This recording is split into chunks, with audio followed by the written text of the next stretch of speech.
Not going to be too technical this morning, but ex-executives of Eskom, no, not Eskom, rather of Transnet, Brian Molefe and Anoj Singh, amongst others, have been arrested. Apparently, it's because of cases that are a couple of years old, or at least that's what people on Twitter are saying. But some people are saying in certain articles that it's also from some of the revelations of the Zondo Commission, where there was money that was paid. There was apparently corruption for locomotives at Transnet.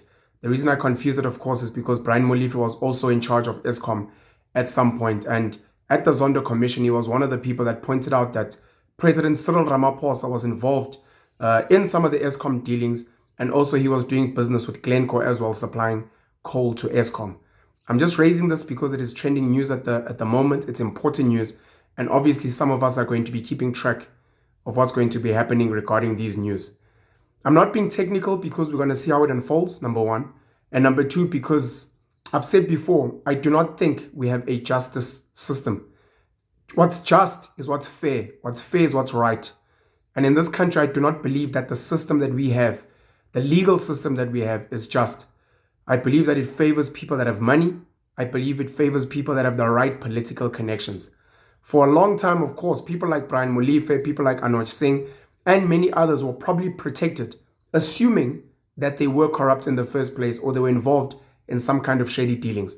They were protected because at the time, President Jacob Zuma was running the country and they were seen as Zuma deployees.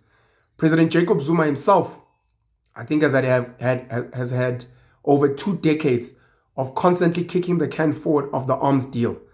And he's not the only one. There are so many other people that were involved in the arms deal. People like Fana Hlongwane, people like at some point Thabo Mbeki, who have not really been called in and questioned. There's just been the spotlight on Jacob Zuma as the only bad guy who was involved in the arms deal. But even he, assuming that he was wrong and corrupt and shady, he still hasn't really been taken to court and been stripped. And we see this mountains of evidence because of money, because of political connection. Some of the things that are being raised is that a lot of NEC members from the ANC have not been taken in by the Hawks or the Special Investigative Unit. People like Mosebenzi Zwane, people like Bongani Bongo, people like Sfiso Telezi, and others. Nomvula Mokonyane, for example, who was directly implicated by Angelo Agrizi of Bosasa. We don't know what's happening there. So it seems that some of the ANC members are being protected, including himself, Cyril Ramaphosa, who was not aggressively investigated because Judge Raymond Zondo, who then became the Chief Justice afterwards, was speaking about a lack of resources and the fact that the scope did not involve a whole lot of other things. I hate our legal system. I hate that it favors the rich. I mean, for example, if you don't have money, you can't just pay bail money and get out. You have to sit in jail, unfortunately. If you're not part of the right political factions, if you're not part of the right business factions, at any given time, you might find yourself in trouble. People like Ace Magashule have been accused of a lot of things for years, but he only got charged under the Cyril administration. And even then, he was charged, it may have been in 2019 or 2020, himself and someone like Uzandile Kumete in Durban, in KZN. Their cases are only being seen now, and we don't know what will happen to these cases. A lot of these supposedly corrupt politicians don't ever really go to jail. You just see court cases, them showing up, their lawyers raising technical stuff. A lot of them pay millions to Advocate Dalim Mpofu and people like him to go there and push cases forward, to interrogate certain evidence, to ask what has happened to certain witnesses. Some witnesses end up even dying while the case is pending. Some of them, unfortunately, like the lady who was the whistleblower for corruption in the health department, she was assassinated, unfortunately. The previous, I believe he was the health minister, Dr. Zweli Mkhize, was also linked to certain corruption under the COVID relief money. He kind of disappeared and not much is being put for him. We don't know. When we raise things like Cyril Ramaphosa, and mind you, I don't like Cyril. You know, you might call me biased. You might say I'm a Zuma apologist. You might call me part of the RET faction. I don't really care. I give my honest opinions, and I have the ability to separate a man from the work, from the dirt. So I might like Jacob Zuma as a man, but I may not really know how good he was at governance.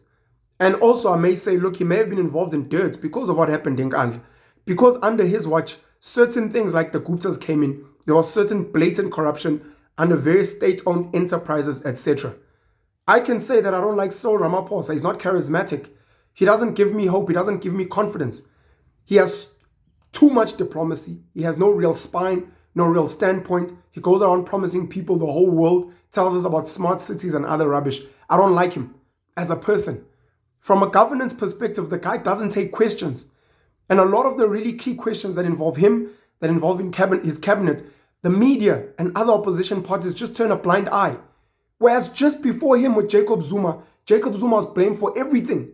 With Cyril, he's always isolated away from the rot. The Democratic Alliance will go and say, yeah, but the ministers are bad. Yeah, but the ANC is corrupt. Cyril must do something. Instead of saying, but Cyril, you're part of the problem. I mean, Brian Molefe, for example, is being dragged to court because he had oversight over what was happening. So he's responsible as the leader. Why is Cyril Ramaphosa never held responsible as the leader of the ANC, especially as deputy president under Jacob Zuma? It's always the 9 wasted years of Jacob Zuma. It's always the RET faction. Because it seems Cyril Ramaphosa is part of the right crew, part of the right gang in this country, and it annoys me so much. Some of the things that have been raised with him, Marikana, Pala now, people are saying, but there's still an investigation. There might be an investigation, but millions of dollars apparently, or hundreds and thousands of American dollars were found in his home. And that is not a matter of immediate concern and urgency. People like someone who was in charge of security, Arthur Fraser, who may be tainted, of course, but he's raised this thing and he's opened the case, and we're not seeing fast action. Instead, Cyril still gets to run the country, still gets to do what he wants, and it's crazy for me. His bank statements of who funded him have still not been unsealed. If we look at some of the answers that he gave for Pala, the acting public protector won't let us see those answers. It's also shady and it's disgusting and it's pathetic for me.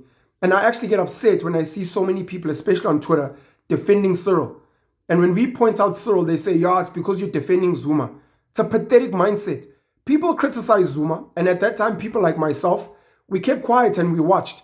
We weren't telling them, yeah, but why don't you blame Thabo Mbeki? What about Nelson Mandela selling out the country? We let people question and drag and whatever.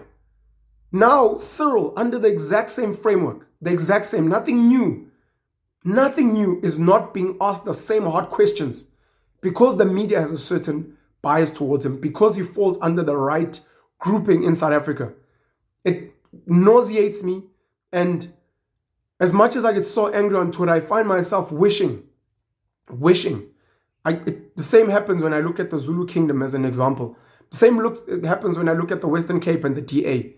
And I think, is it not possible in this country for people to live in geographies that fall under the leadership that they like? What does that mean? It means if people desperately love Jacob Zuma and they think he's such an amazing leader and they think he's here to rescue black people and invest in black business, can Jacob Zuma not be given a chunk of KwaZulu?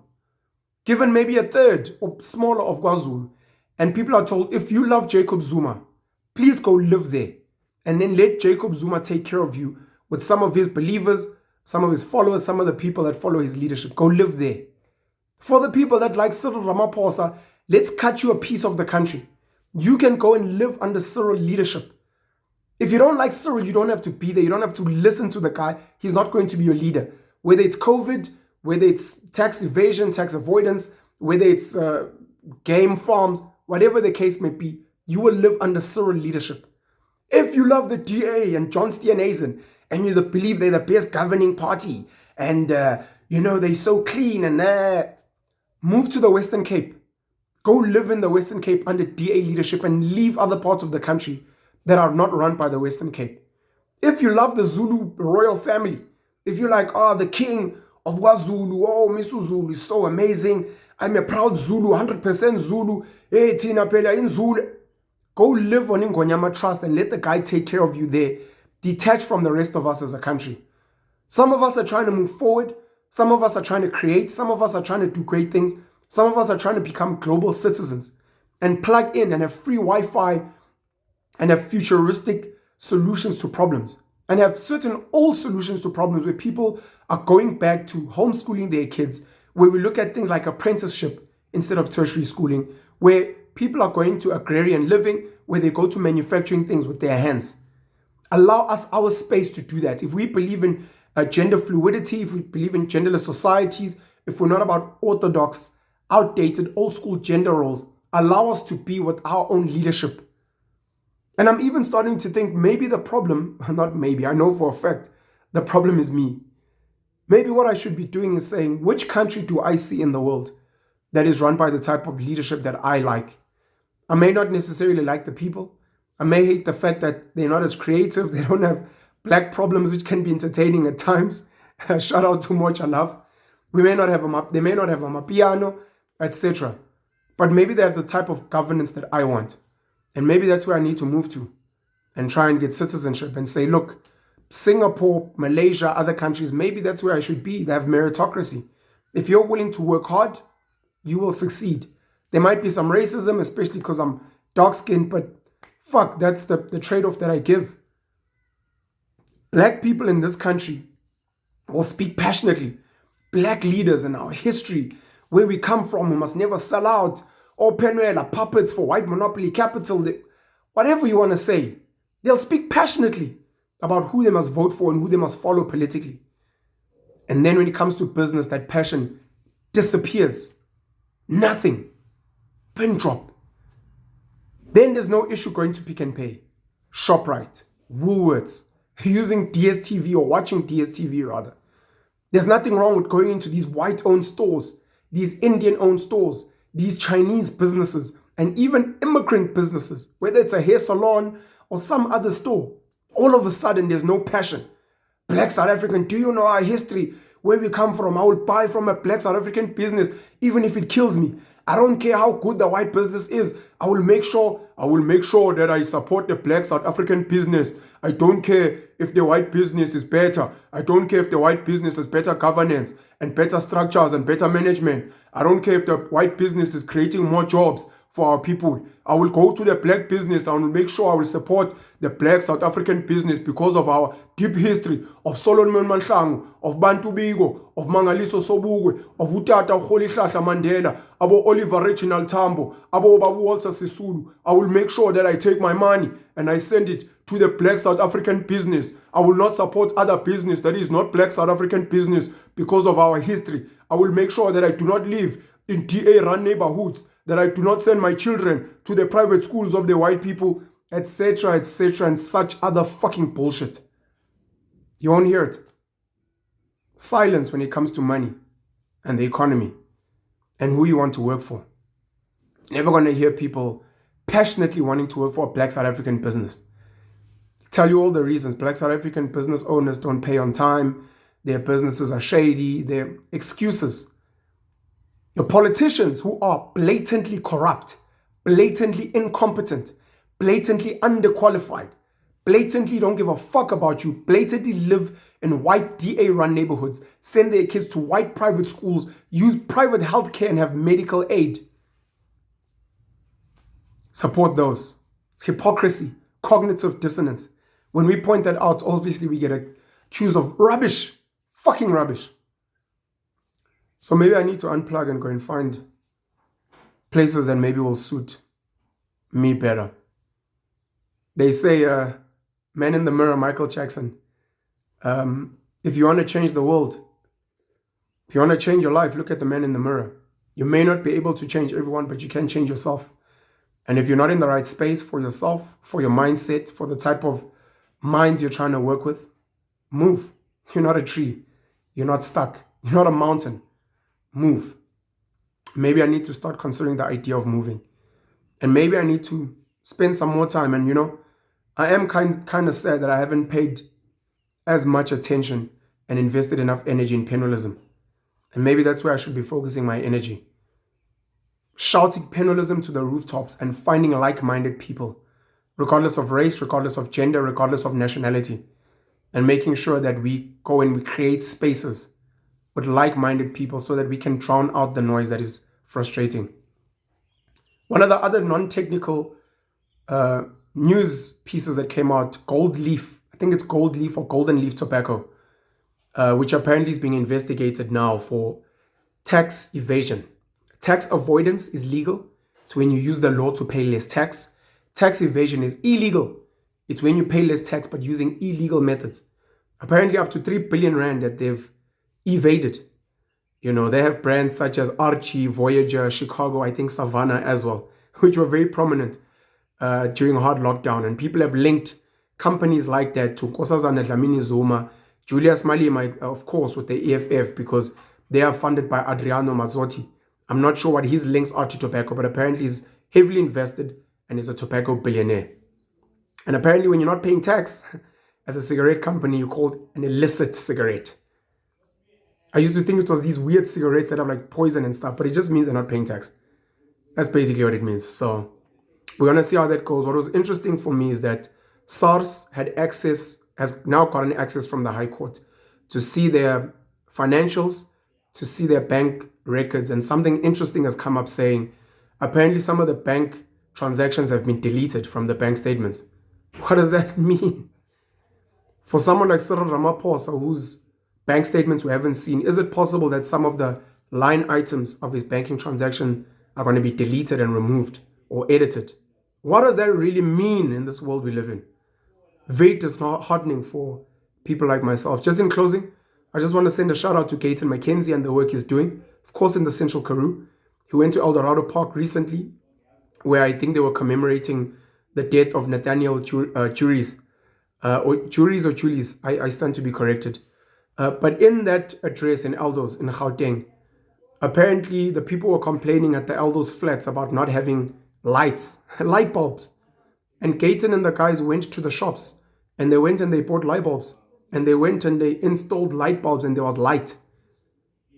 So basic, so low. And Gayton has said that he's embarrassed that the bar is so low of what needs to be done.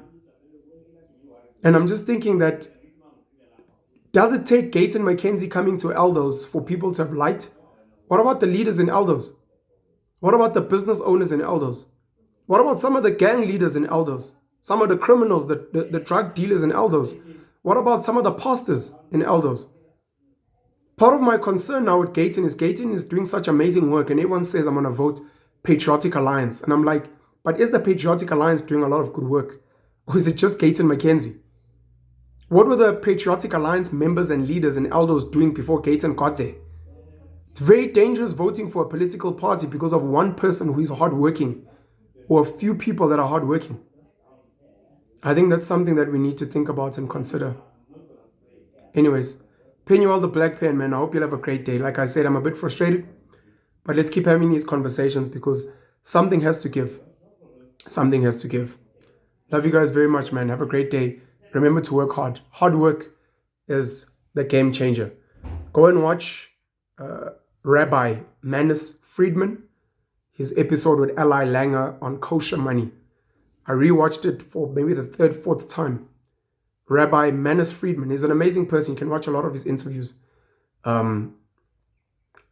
Kosher money on YouTube. Just to get an understanding on how to rewire your thinking around money and finance and where we might be losing it. Just as people. Just as people. Hoping to be hosting a talk in Durban over the next 2 weeks. But I'll keep you guys updated and I'm looking forward to meeting some of you guys. Along with spending more time with penalism and building my religion, just saying religion, but it's a belief system. I also need to spend more time traveling the country and setting up talks. Whether it's in a park, at a McDonald's, it doesn't matter. I need to connect with some of you guys, hear some of your pains, come up with certain solutions, see if you guys can set up WhatsApp groups and solve your own problems and become your own leadership and uplift yourselves. That's some of the work that I need to do. And obviously I need to fundraise. Through my channels, of course, getting paid through ads, through the people that sponsor my videos, through some people that are hopefully going to sponsor some of my traveling and some of my talks, through the people that buy my books.